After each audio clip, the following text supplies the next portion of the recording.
This game has a lot of big stakes in it. I mean, it's a pretty easy game to get up for. Any additional motivation because of what happened last year against Texas? No, not at all.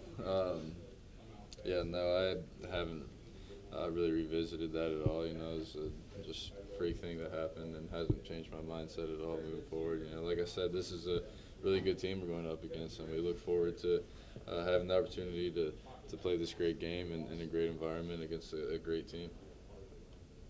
You guys have run a lot less snaps this year, about the second fewest in the country, but you're averaging more yards per play too. Why are you hitting those bigger plays more this year? Is it just because maybe comfort level in year two of the system, having more weapons? Yeah, I think so. I think there's a lot of things that kind of go into that, into yards per play and fewer snaps. You know, what we talk about is controlling tempo, either like having the ability to go fast, but also slow it down and at our will. You know, I think that in certain times it's better to slow down and take fewer snaps, and because the goal is to win the football game. So whatever that's going to take, you know, is what we're going to do. I think the yards per play talk is an effort thing. It's guys snatching the ball out of the air. It's our big runs and blocking and running hard, and that creates explosive plays. You know, we got weapons. Like I said, it's about getting those guys in space and letting them work.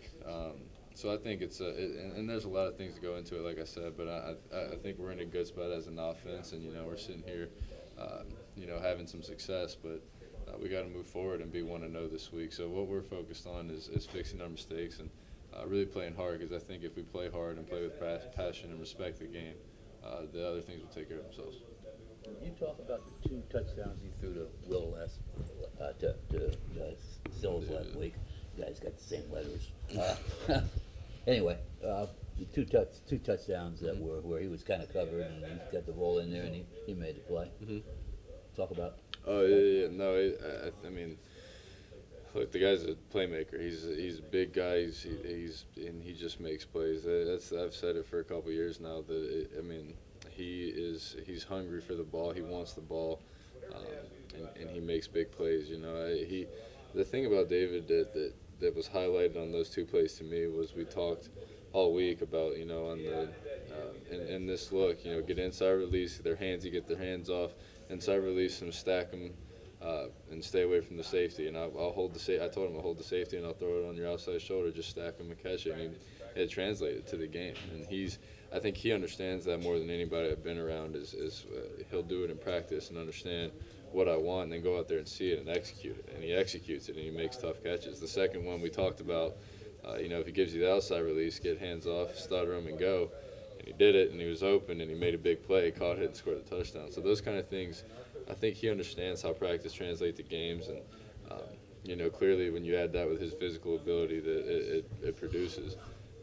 So that stuck out to me about him and his ability to, you know, not only have that mentality of, you know, he attacks practice every day, but because he understands it translates. So it was fun. I was proud when I kind of saw on film. I watched him do the exact things we talked about all week in practice and score touchdowns on it. I think that other guys see that and kind of understand how important it is. So that's a leader that's leading by example. Seems like this time of year is when bumps and bruises start to kind of stack up on guys. I guess just in general, where are you at with that? How are you feeling right now? I feel great. I feel healthy.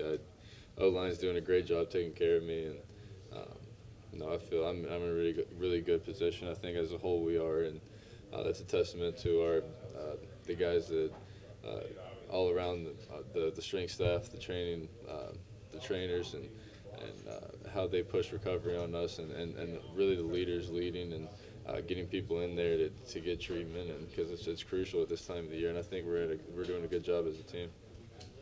Weska wasn't known as a huge wide receiver threat in the past, but now this year, we've seen the last few games especially, he's making some big catches and even running over some guys too for like these 25, 30-yard gains. What does that do for you guys, and why is he just such a bigger threat this year compared to last year? Yeah, he's another weapon in our arsenal. I think he's a big athletic guy that blocks really well, and I'm really proud of the way he blocked, especially in pass pro. Obviously, the last game he did a great job blocking defensive ends, you know, and because he's strong, he has that ability, and did a great job. Plays really hard, but then also to be able to leak out, make big catches, and then run with it after he catches. It's impressive, but it's a huge part of our offense now. Like I said, our offense, when in layman's terms, is get the ball to our weapons in space, right? And so that's a guy like that. That's somebody. And like I said, we have a lot. So it's about getting this ball to as many people as we can in space and letting them run. We saw that on display with Wesco, and I thought Bush did a great job in space, and obviously Marcus, Gary, and David and TJ, and just continuing to spread this ball around is going to help us as an offense. So.